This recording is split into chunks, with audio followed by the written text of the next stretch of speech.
Hey, thanks for joining us today where we're looking at the Concept 2 Bike-Erg and some warm-up routines as well as the cool-down routine for after.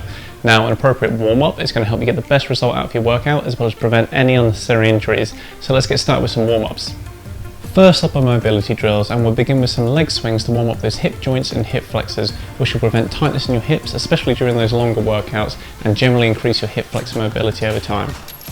Stand beside the bike using the seat or handlebar for stability and perform 10 leg swings on each leg, front to back and side to side. Maintain an upright stance, ensuring that the hips remain the target area rather than leaning in any direction to try and get the foot a little bit higher. Just accept your current range of movement. Next we have a glute bridge, again focusing on the hip joints and the hip flexors, but also upon glute activation. Lay flat on your back with your feet tucked into your bum, arms flat by your side, and raise those hips up to the sky, giving those glutes an extra squeeze at the top of the movement. You could do this with a weight plate or a kettlebell or a dumbbell across the stomach and the hips for a little extra resistance, and repeat this 10 to 15 times. Next are heel and toe walks to mobilise the ankles and to warm up the calves. Complete a few 5-metre lengths coming up and walking on the toes, and same again walking on the heels. Alternatively, you could do this on the spot by rocking up onto the toes and then back onto the heels, flexing at the hip joint using your torso to counterbalance you 15 to 20 times front to back. Now we move on to shoulder shrugs. Simply take your arms overhead, biceps by the ear, and shrug up and down 10 to 20 times. If you find this too easy on its own, then grab a weight plate and take that overhead and repeat exactly the same movement. Now you might find it hard to believe that we use our shoulders overly while cycling, but we actually put a lot of our upper body weight through our shoulders, the extent of which is dictated by the grip that we take on the handlebar. Now if we're gripping the handlebar at the point that's closest to us, i.e. adopting that upright position, then we're placing the least weight through our shoulders. But if we start to utilise that aerodynamic position, gripping the handlebar at the point that's furthest away from us, or those drop down handlebars for say some sprint intervals, then you'll be placing more weight through the shoulders.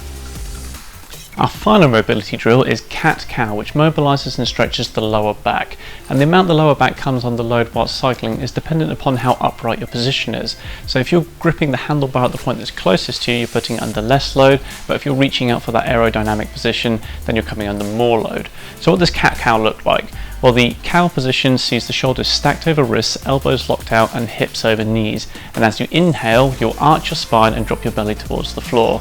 Then as you exhale, the cat position sees your pelvis tucked in, your head tucked in, and that spine rounding towards the sky. And I want you to repeat this for 5 inhales and 5 exhales. So there was a lot of detail to take in there, but our next warm-up routine is a lot simpler, and that's simply a steady state cycle where I want to see you jump on the bike for 2 minutes or 1,000 meters, settle into a comfortable cadence, nothing too strenuous, and warm up all the muscles relevant to the workout you're about to do. Our next 2 warm-up routines are cadence related, and the first is called a resistance pyramid.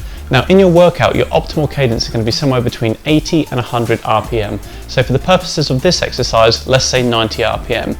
And for 2 minutes, you're going to maintain this optimal cadence, starting at a resistance level of 2, then every 15 seconds you're going to build it up to 2.5, then 3, 3.5, 4, before coming back down, 3.5, 3, 2.5, 2. All the time remembering to maintain that optimal cadence. Now if this is too easy for you, then of course take that whole pattern and take it up a notch. Likewise, if it's too difficult, then take it down a notch. But remember, this is really supposed to get your blood pumping, so don't go too easy on yourselves. Our other cadence related warm-up is called a cadence build, where we're going to gradually increase that cadence to grow accustomed to that movement pattern we're about to perform in your workout, as well as to increase your heart rate and prep your aerobic system. Now you're going to start at an easy cadence of just 50 RPM. Then every 10 seconds I want you to take that up by 5 RPM and continue to do this until you can no longer sustain the rate. Once you can no longer sustain the rate, then you can stop.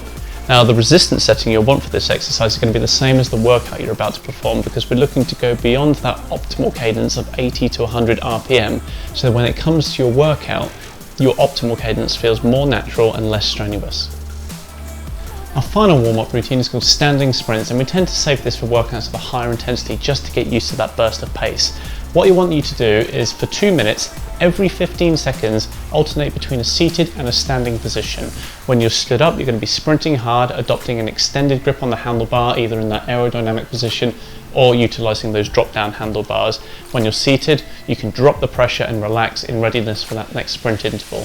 Now the resistance setting you want for this is going to be the same as the workout you're about to do, both to grow accustomed to it, but also by sprinting beyond your race pace. When it comes to your workout, that race pace is going to feel comparatively more comfortable. To finish off this video, we're going to talk about a cool down routine, and as you may have heard from our other videos, that during most workouts your anaerobic system is going to create lactate which your aerobic system is designed to clear, and how efficiently it does this is something that can be trained, enabling you to go harder for longer.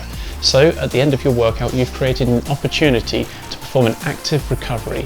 This is low intensity exercise utilising your aerobic system to clear the lactate your body has just produced. So pick a movement that you know you fatigue at quickly. It could be cycling, maybe it's rowing, maybe it's skiing, and at a low intensity perform this movement and get your body used to clearing that lactate. This will also improve your recovery time in time for your next workout. Finally, to finish off your workout, I want you to spend a few minutes stretching all those muscles you've just worked today, as well as any other areas of tightness.